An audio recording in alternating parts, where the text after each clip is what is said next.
Done that before. Right. Hello, everyone. Welcome to the Friday Night Live. And this week, my very special guest is Janey Lee Grace. Janey, thank you for joining us. No worries. Lovely to be with you. I Hi. had Judy, Dave on a couple of weeks ago. Oh yeah, Sober Sober Dave. Dave. Yeah, And amazing. he reminded me, so he's just done 2 years sober. I And he know. said he met me first when he was only a couple of weeks sober, and it was at your event at the Yeah. J Go. Do you remember Yeah, that? I do remember. Yeah, absolutely. Yeah. We had and those events were great because we just put on free events and we had no idea if anyone would come at all. But because it was done sort of for a charity, we just thought, well, we'll just do it anyway. And then I don't even know how Dave found out about it, but then he kind of stumbled in. And I Yeah. remember him really well because I remember thinking, oh, he looks a bit fragile, bless him. And he was a couple of weeks sober and kind of trying to find his feet, wasn't he? Yeah, I was Amazing. chatting to him then, but it's funny because it seems a lifetime ago, because I obviously it was know. pre-COVID, so it was going I into know, the in the days office when we and could just meet people and have fun. I know. yeah, and then get the Who tube would have home thought? afterwards. Yeah, no, exactly. Yeah. Yeah. Well, thank you for joining us. I mean, a lot of people from the comments seem to know you anyway, but I think there's probably a substantial amount of people that don't. And I think what's quite interesting, because when Dave was on, obviously he was drinking very heavily. He was saying about how he's drinking a bottle of vodka a night and all the rest of it. Yeah. But obviously you were much more, to coin a phrase, but normal drinking, weren't you? Well, I call it a grey area drinking. That term that we now know what it means, which is that you're drinking more than you want to. You probably can stop, and you probably have stopped for a period of, I don't know, a week or month, or sometimes even months. And if you're a woman and you were pregnant, you probably did your pregnancy without needing to drink, and there is no rock bottom involved. That's the important thing. I didn't ever have a rock bottom moment. I was on the surface functioning fine, but I now know I was on a spectrum. It's a spectrum. There's loads of different shades of grey, and I was very definitely that grey area drinker. And the truth of it is, I think there are literally millions of grey area drinkers, and some don't even realise they are yet, and many do know that they are, but they just don't know how to get out of the trap.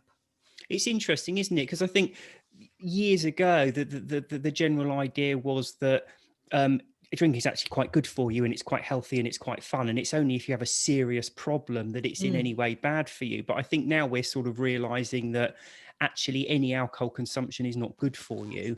Yeah. Obviously, the more you drink, the worse it is. Absolutely. I mean, I think that the kind of the whole marketing around alcohol has got so much to answer for, really. And if we think back, it was only, when was it that women first started drinking? I know Claire Pooley did some studies on this, and I think it was only like about the 70s that women started drinking. Before that, women used to have, I don't know, a baby sham or something, or in fact not even that, really. Up until about the late 60s they wouldn't really drink.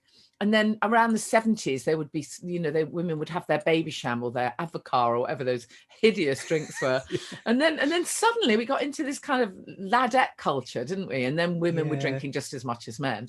And then so the marketing around it started to ramp up so that it made it glamorous to everyone.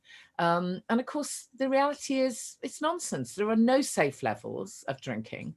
I remember when I was drinking, I used to see those articles in the press that said alcohol is good for you, like a glass of red wine. I always ignored the fact that it would say something like in moderation. Yeah. I just thought that meant, yeah, bring it on, And I used to love those articles. I used to just cherish them.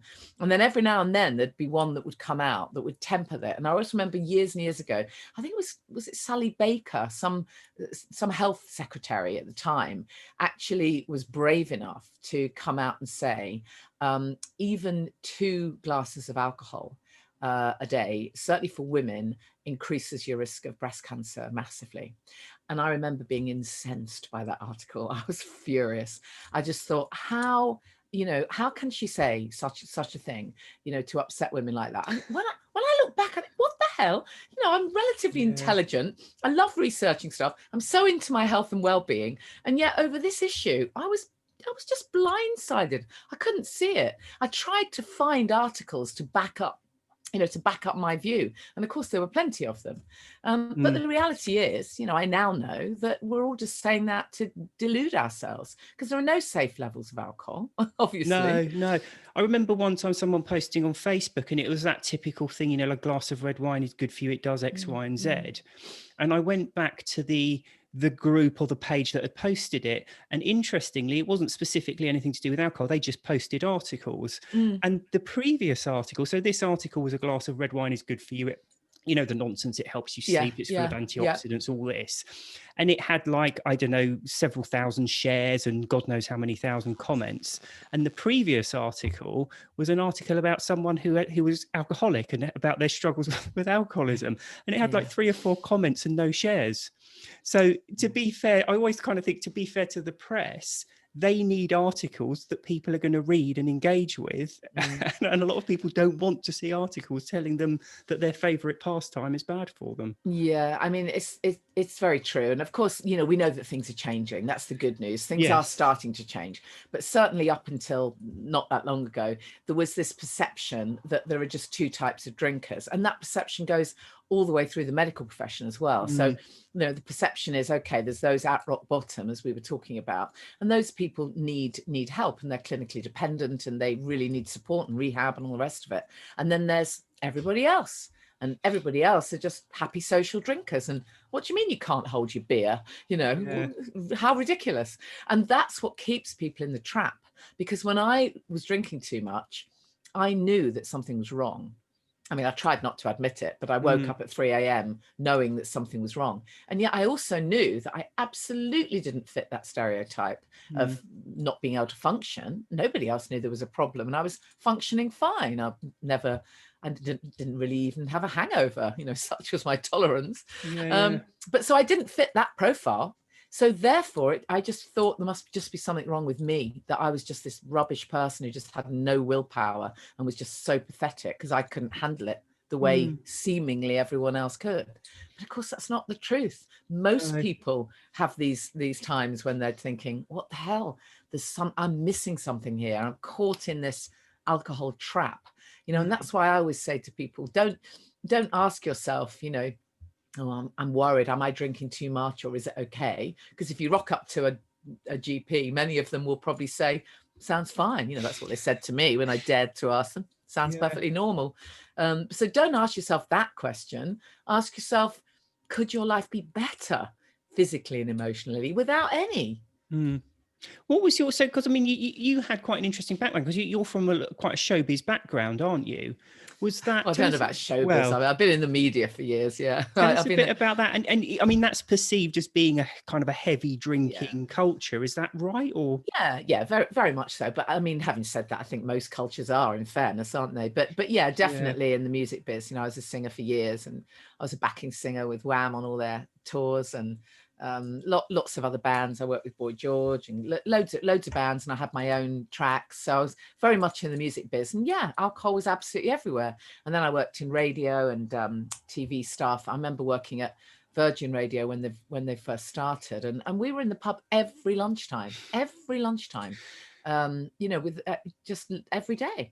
It seems bizarre now, but it was just completely normal. It was just seen as completely normal. So my drinking definitely kind of ramped up with all the various work and stuff that I did, but it didn't ramp up.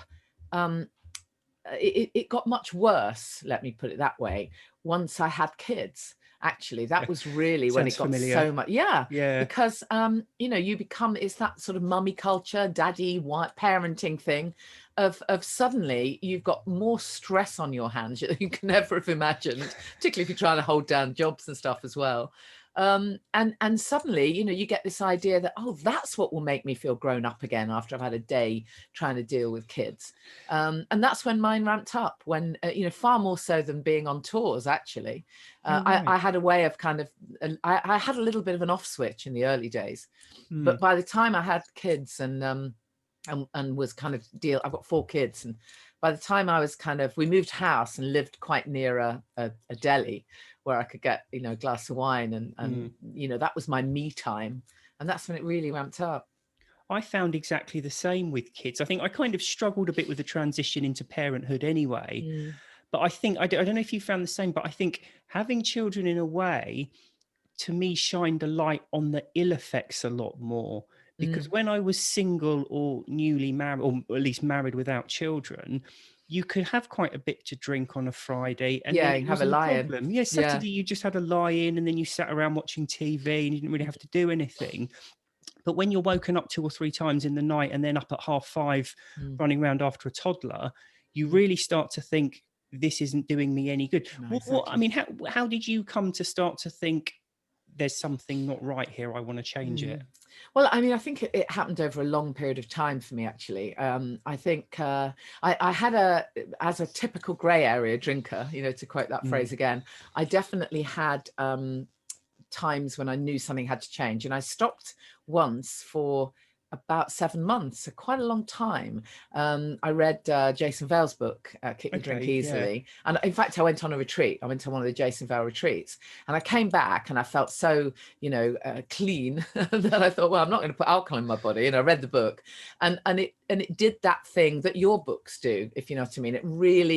It really kind of nailed for me that alcohol was bad for me and that I was better off without it. So I was without it for about 7 months and I did feel, you know, well, and I did appreciate the benefits, but I hadn't grasped the full picture. So around 7 months later, I think I was at some party or something and someone offered me a drink and that little part of my unconscious mind said, well, you've got this now, obviously, you know, you're good, you're clearly not addicted, it's not a problem at all, so you, of course you can just have one, why would you not be able to, you know, it's great. And I still had that illusion that alcohol was glamorous and fun and would make me feel happy or relaxed or whatever the hell emotion I wanted to feel. Amazing how it can do everything, right? So I started again, you know, and then very quickly went down that slippery slope. So and then once that had happened, and that was probably gosh, must be 11 years ago, something like that. And then for that next sort of 7-year period, if you like, I was sort of off and on knowing that something had changed. I just knew, but I didn't know how to get out of it because I couldn't really pinpoint it, because as I say, I knew that I didn't fit the stereotypical picture of an alcoholic, of someone who needed help. Not at all. But I knew there was something wrong. I really knew there was. And a few times I did ask if I went to see, because I work in kind of health and well-being, I used to be lucky enough to get to see therapists and healers and to try out treatments. And sometimes I might go and have reflexology or aromatherapy or crystal healing or whatever it was. And sometimes I remember talking to therapists if I kind of felt safe with them, and I'd say, listen, can I just share this with you? I'm just worried, you know, because I wake at 3 a.m. and I'm just worried that I'm drinking too much, really. And it was just fascinating because year on year on year, everyone would just say the same thing, you know, just say, well, have an alcohol-free day, yeah? Oh my God, if I had a pound for the times people talk.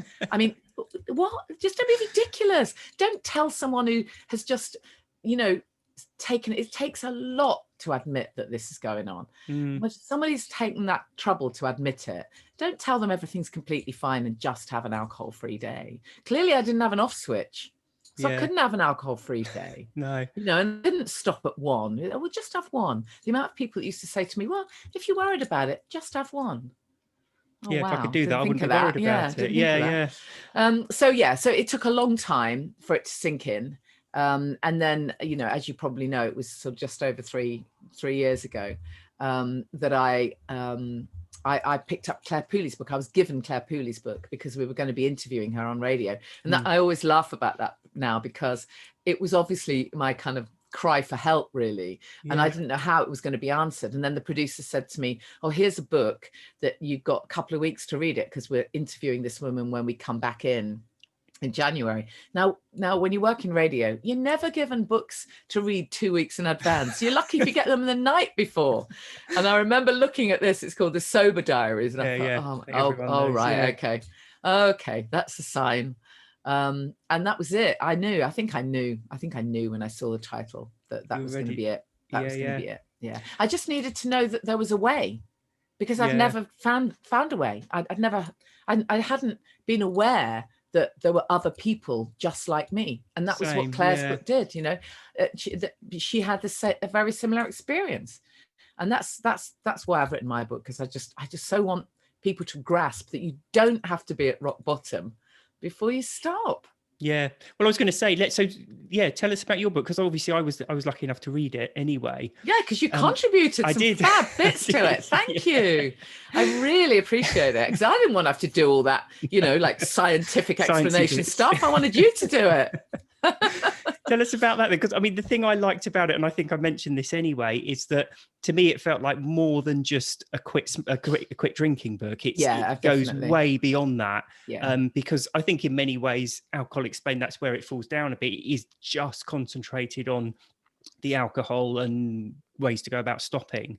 But your book, I mean, it's actually divided into 2 parts anyway, isn't it? Yeah. I mean, I think we need all different kinds of books. That's what's so great. And yours is perfect, and it fits its niche, and it knows exactly what it does, and it's so needed. And we love your books, you know that. What I wanted to do was I wanted to help people recognize that not drinking underpins everything, but we need to focus on the optimum health and well-being piece if we're going to sustain it, you know. So this is what I do with the Sober Club. It's you can join if you're sober curious or if you're on day one, but we've also got members who've been sober 10 years, because however long you've been sober, in fact, the longer you've been sober, the more there is that you want to change about your life. And I don't mean that in a bad way. I mean, you start to want to unwrap other little layers, and it's just amazing. You know what it's like with your group. I'm sure that you just watch people transform, you know. They kind of, well, like Dave. I mean, look, who would have imagined, you know? Who would have imagined people just start new careers, and they find out things they used to love when they were kids, maybe. They literally can transform. And that's what I really wanted to do with the book, was to have a whole lifestyle section and loads of contributions from other people, you know, not just me. So, you know, you've done some lovely pieces for us where you've really explained what alcohol does to the body, and that stuff is great, you know, and I didn't want to have to do that. So I was very grateful to you. And then in the second section, you know, after we've got past the kind of, I do the equivalent of a sort of 30-day challenge kind of idea where I'm giving people tips and ideas. But then the second half of the book is just masses of different aspects of health and well-being. So it's all the physical stuff. It's the nutrition, which for me is a critical part of getting through the early weeks and months. I mean, it's absolutely critical, and not everyone realizes that. And that's why it's so hard for them, because they haven't realized the importance of the good nutrition. So we cover all of that. And then there's obviously fitness, and there's relationships, and then we look at all the mindset stuff. So meditation and mindfulness, and how you train your thoughts, how you train yourself to think differently. You know, cravings are thoughts ultimately. But there's all the other thoughts, all the other destructive thoughts that we have coming in, this inner critic that tells us, you know, well, I can't do that because I'm an all or nothing person, and I have to do things this way. And we have to learn to reframe those voices in our head and talk back at them, you know. So it is a wealth of information around health and well-being, really. I think it's almost like a similar thing with well-being in diet, because one of the posts you see quite regularly in sober groups is, I've quit drinking, why haven't I lost all this weight? Absolutely. And I think the point, and how I always say, is stopping drinking opens the door to the ability to do it, but you need, you know, I mean, and I always say to people, in the early days, you give yourself a bit of leeway, that's fine. But of course, if you're sat there eating loads of chocolate or fast food every day, you're not going to lose weight. But I think more importantly, you're not going to be particularly happy. No, exactly. And that's I think one of the main thrusts of your book, isn't it? It's not just to quit drinking, but also to be as happy as possible. Absolutely. That's exactly it. You know, one of the amazing things is that, you know, anyone who stopped drinking will know that when you quit the booze, your life can open up and you can find joy again. I don't think I knew what that word even meant since I was a kid, maybe. And when it first kind of hit me, this feeling, I couldn't even place it, you know, it's like, what the hell's that feeling? And I kind of suddenly realized it's sort of contentment. And I hadn't known what that was, because I'd always been so goddamn anxious the whole time. And it's only when I wasn't anymore that I realized the extent of it. So, you know, that link between anxiety and mental health issues is massive.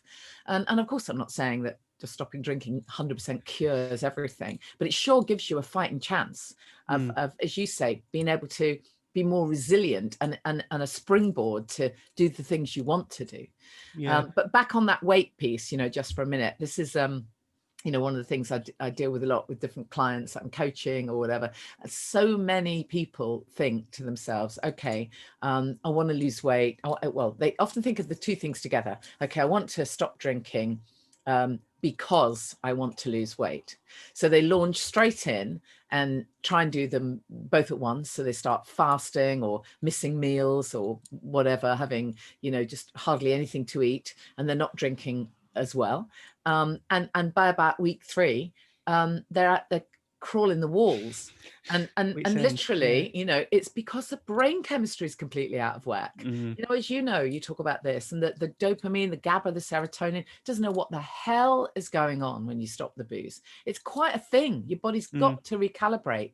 And if you don't put those really good nutrients in, you haven't got a chance. It makes it so much more difficult, you know. I know that now. I didn't know it at the time. So I actually made it really hard for myself. So, but I now know it doesn't have to be that hard, because you need to eat really well. Forget about losing weight. Just forget about it. That will happen in due course if it's meant to. If it's meant to for you, you know, if the balance. I can't tell you how many people I've met who, if they get it and they forget about the scales and they just look to really good food and good nutrition, then a few months down the line, they completely forget about it, and then they realize the weight's fallen off.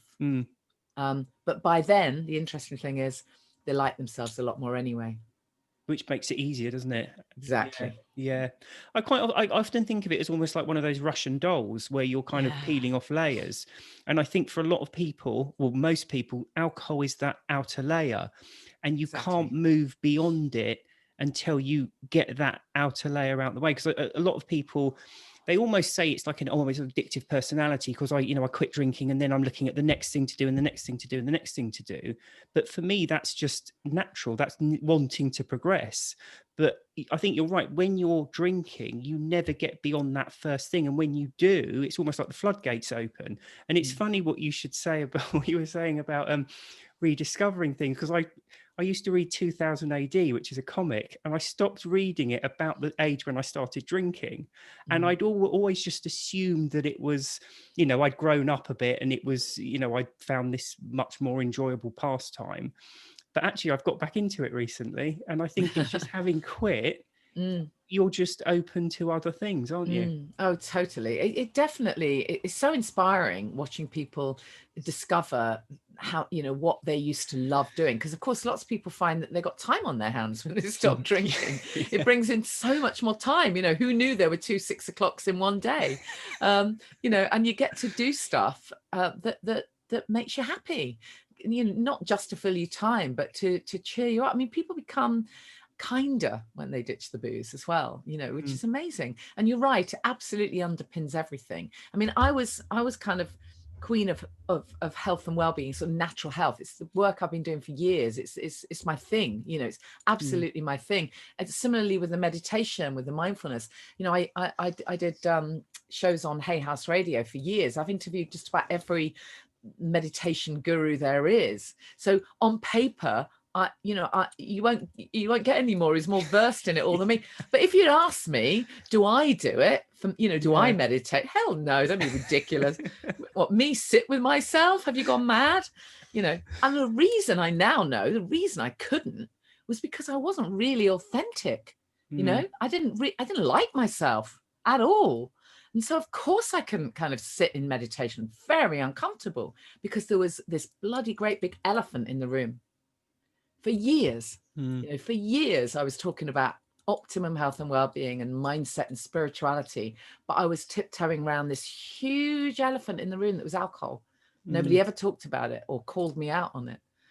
How long was it after you quit that you sort of, because obviously you've quit and you're now a major sober icon. So how did the one lead to the other?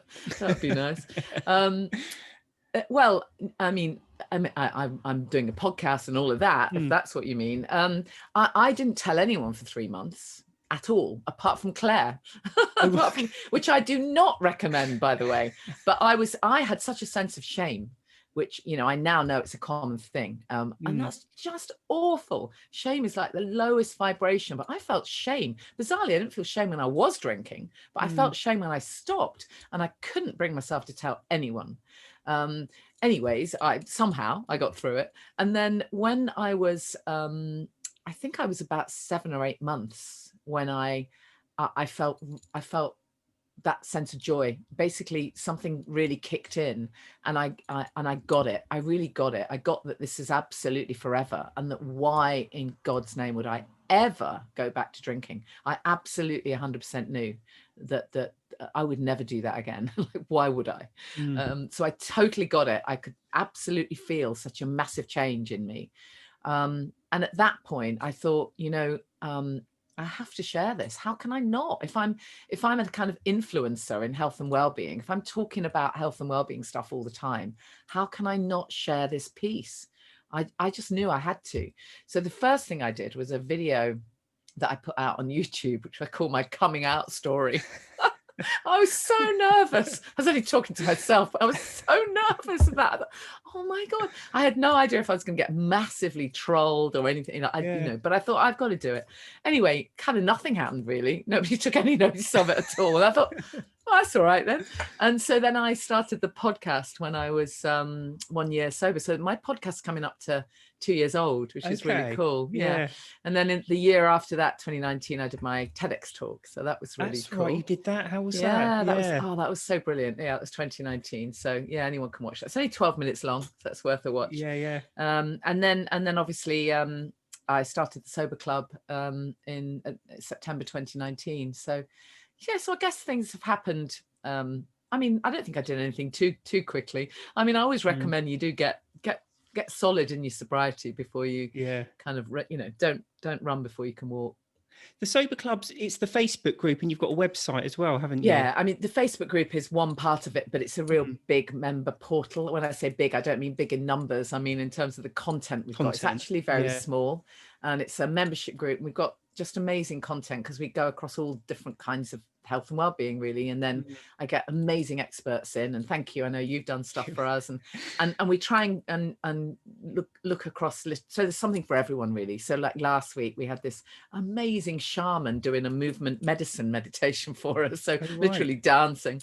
And then completely different next week, we've got an expert on grief and how grief can really have an impact on drinking. You know, that's one of the big things you hear, isn't it, with people trying to deal with grief and turning to alcohol. Definitely. So we've got, you know, we have things like that, and of course we've got lots on nutrition and the menopause for the women, and just, I mean, literally we cover everything. So it is a huge resource, and it's brilliant to be able to again, just to see how people blossom and change, really. Yeah. I think we've got a couple of questions if you've got time for it. Yeah, sure, of course. So one of them, actually, we might have covered them off, to be honest. Did you have many attempts at quitting, or did it stick straight away? And what was your biggest tool in quitting? So I did have a bunch of times trying to quit. Yeah. I think I mentioned I did my kind of 7-month stint. Before that, I think I did about a 6-month stint once. And I did lots of weeks or weekends or whatever. And as I've already kind of alluded to, the big difference was that I had been stepping away from. I didn't want the pain point. I didn't want the alcohol that I knew was toxic, but I hadn't grasped the fact that life is so much better without it. That's what was different this last time. And the biggest tool, I think that is the biggest tool, if you like, if I've got the expression right, is that actually catching sight of a better life without alcohol. So in other words, getting yourself inspired is, I think, the most important thing. That's why it didn't work for me other times, because I had the logic, but I didn't have the emotional connection. I didn't have the motivation for me that life was going to be better without it. In fact, I was convinced that it wouldn't be. You know, that's why I think so many people fail, you know, when they do the dry Januaries and the sober Octobers, is because they set their commitment and they hold on real tight. I won't drink, I won't drink, I won't drink. But, you know, at the end of it, it's like, oh my God, thank God I can have a drink. Yeah. Because actually they're still holding that torch for alcohol. And when you actually catch sight of the fact that not only is alcohol real bad for you, but that actually your life could be so different, so much better in every single way without any, that's when the light bulb comes on. But then if you want another practical sober thing for your toolkit, it's great nutrition and working and looking at that brain chemistry. That's the work that I do now with people, because I've seen it make such a massive difference. People who relapse nearly always, I don't really like that word, but you know what I mean, nearly always are not helping that brain chemistry. I think those, when you're talking about those like 7 and 6 month periods, I think it's true. It's very different stopping, you know, like for dry January, you just think, okay, I have to stop waiting till the 1st of February to clock round. But I also think it's intensely powerful anyway, because I think when you start to go a few days or weeks without alcohol, you do start sleeping properly and you do get back to normal brain chemistry wise. And that's a very difficult thing to then carry on drinking, because you've got something quite like similar on a time period compared to your drinking, and you wake up and you realize how different you feel. And it's almost like banging nails in the coffin, because it's such a big difference. Even if you don't go about it the right way and you are just waiting for the 1st of February to come round, you can't help but start sleeping properly and start waking up feeling different. So I think that's massively powerful. It is. It's incredible, really, that when you think about all the years that many of us have been around the block with this, you know, if this was some kind of food that didn't agree with you, right? You know, we've all got, there's always a food item, isn't there, that you have it once, it makes you throw up, you never have it again, right? And you can't even bear the sight of it. And yet with alcohol, we just do the same thing again the next day, right? Makes you seriously ill, and you do the same thing the next day. So it's incredible. It's actually bizarre that we go through these periods, us grey area drinkers, where we you know have time off, and as you say, we start to feel better, and we sleep well, and we start to look a bit better, and we start to feel got a bit more energy and got our mojo back. And then we just think, oh, how glamorous and lovely. I think I'll do that all over again. Start all over again. Yeah. And the problem is, of course, it then takes months before you get back to getting back on track, don't you? Yeah. It's always harder. Every time you have to do it again, it's harder. It is, isn't it? Yeah. The next one, I love this lady and her podcasts. Oh, thank you. Please, may I ask, when in her journey did she start to feel healthy and less tired? I must stress that I think it's different for everybody. And also I must stress that I know now that I didn't do it the best way. So for me, I think it took longer than it does for the clients I work with now. But to answer your question, honestly, it was a good, I started to feel slightly better after about 3 weeks. But it took really, honestly, good 6 weeks, 6 to 8 weeks, really, before I started to sleep properly. I had, the sleep was really disrupted.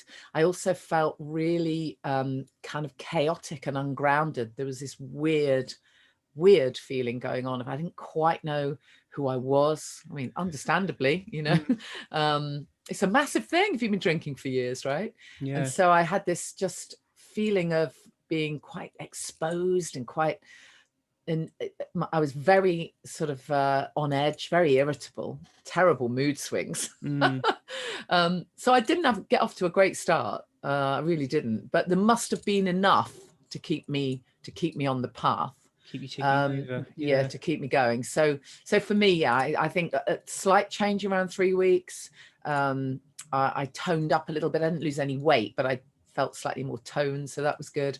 I started to feel a bit less anxious after about a month, and then by 2 months I was feeling good. By 3 months, I remember thinking, wow, this is a big change, a really big change. But having said all of that, now I know that what the keys are to this, and of course a lot of it is your thought process, but a lot of it is also in the nutrition and the building blocks you put in place. I now know that I've got several clients who have got to, I don't know, day 10, day 12, and they're really noticing amazing, fabulous benefits.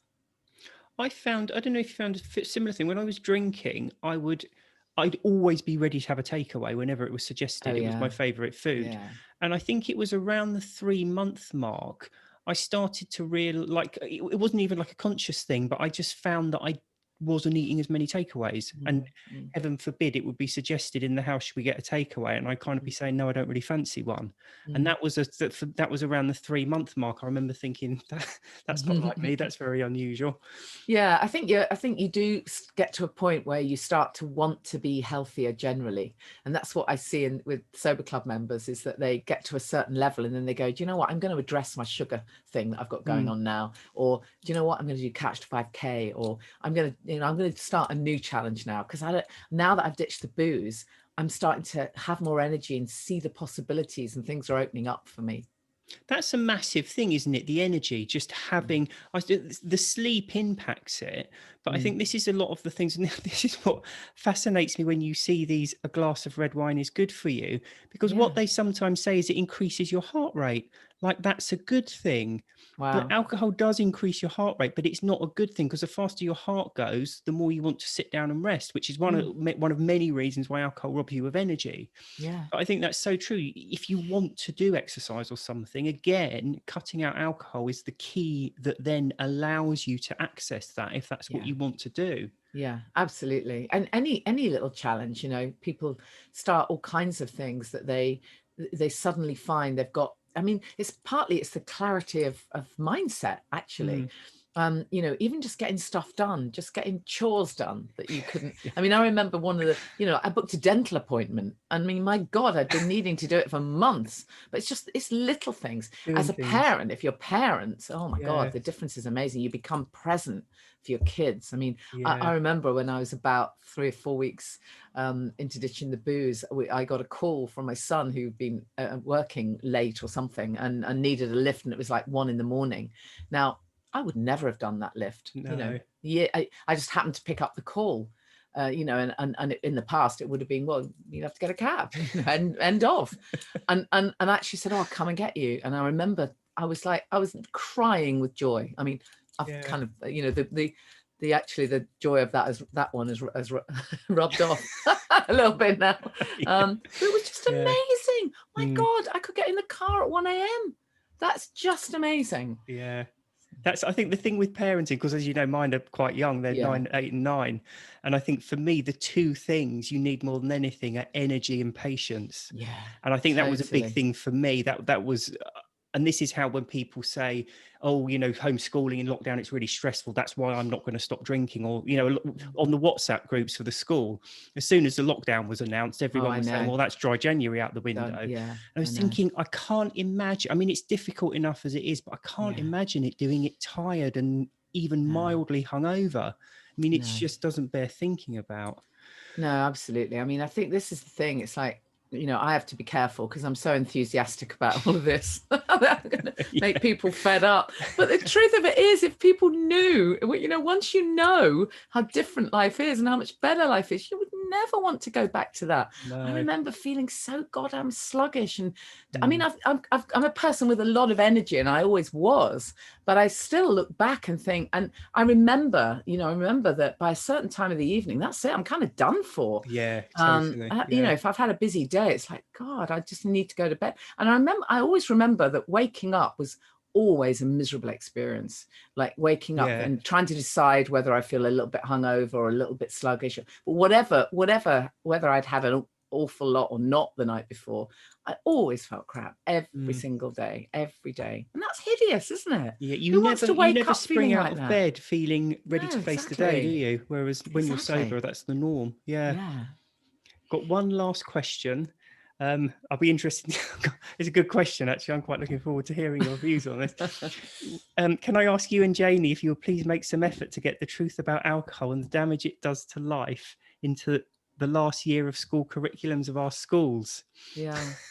Well, actually, I think it should be a lot earlier than the last year. Yeah. But this is an area that really interests me, and you might your group member might want to check out a podcast I did with the amazing Dr. Eric Sigman. I don't know if you heard it. He is an educational psychologist, works a lot in schools, and he wrote a book called Alcohol Nation a long time ago.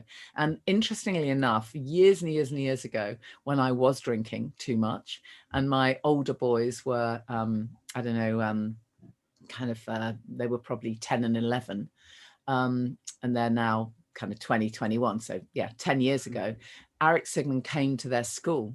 And he did some talks for the kids, and apparently he was sensational and really kind of connected with them in their kind of language, and just explained that, well, it's everything's going to be tough if you're boozing, kind of thing. So apparently he did some great sessions with the kids, but then he also did a session for parents about how we relate to kids and drinking. And I'll always remember that one of the things that he was talking about then was the fact that the brain is not fully developed until kind of 21, right? And so actually to have alcohol before the age of 21 is really bad for your brain. Right. So he was kind of saying to us as parents, listen, if you can this doesn't have to be down to you. You can just pass this message on. It's a bit like, computer says no. It's just a fact. Like, too much sun will harm you. Like, you'll get sun damage if you stay in the sun for too long, kind of thing. It's just a fact, right? And I always remembered that. And so I was really passionate about getting that message across to my boys. I mean, really passionate about it. And I did. But I still carried on drinking myself. Yeah. But anyway, in order to answer your the question, I would absolutely love to find ways of getting this into school, but need to be much earlier than the last year. Yeah. It needs to be that early, secondary, beginning of secondary school, I reckon. Yeah. That's quite scary, actually. I was drinking when I was 14 and quite heavily. Yeah. I think that's par for the course in this country, isn't it? Most people do start early, or did anyway. They did. I mean, I do think it's changing. I definitely do. So. My boys don't drink the way we used to drink. Definitely not. It seemed to be what we did when I grew up. It's what you did. You went out and you got as drunk as you possibly could, and everybody did it. It's just. Yeah, I think it's changed. I think the a lot of kind of young people and millennials they're just a bit brighter than we were. I think they recognise that this is ridiculously expensive and makes you feel like shit. So a lot of them don't do it. Thank God, but still some do, I suppose. Yeah, Janey, thank you so much. It's been a pleasure to have you on. So, you obviously the book, is that out now? It's at the moment it's just the ebook. It's Happy, Healthy, Sober: Ditch the Booze and Take Control of Your Life. So you can get it on Amazon or Kindle or wherever you get ebooks. And obviously I'd love a review if you read it. So pop me a review on, and to read William's bit as well, of course. But yeah, so it's out as an ebook, and then the paperback is out in February the 11th. Oh, so that's not long now. No, not long. No, yeah, fantastic. True. Yeah. And there's the Sober Club, obviously, is the soberclub.com is a little membership site, and we welcome you if you're interested in health and well-being and ditching the booze. There's absolutely masses for you there, and I'm doing a free masterclass next week as well if anyone's interested. Thursday 28th of January, in the evening. So if you go to thesoberclub.com and click on events, you can register for that. It's just a kind of a motivational talk, really, about any behavior change. So obviously if you're ditching the booze, it's perfect, but it may be that you're already sober, but you want to focus on another behavior change. So we'll kind of incorporate lots of stuff that might just motivate you. I was thinking kind of coming up to the end of January, there's going to be some people who are, oh, shall I, shan't I? Or, you know, okay, I've done that piece. Now I want to think about the sugar or whatever. So, now what to do. Yeah. So when's the talk then? Thursday, 28th of January. So next Thursday. Thursday. In the evening on Zoom. And that's on the website. You can get that. Yeah, if you go to thesoberclub.com and just click on events. Okay, fantastic. Yeah. Well, thank you very much for coming on again. Thank you. It's been lovely to chat to you. And thank you again for contributing to the book. I really appreciate it. It was a pleasure. Thank you very much. Cheers. Bye. Thanks. Bye.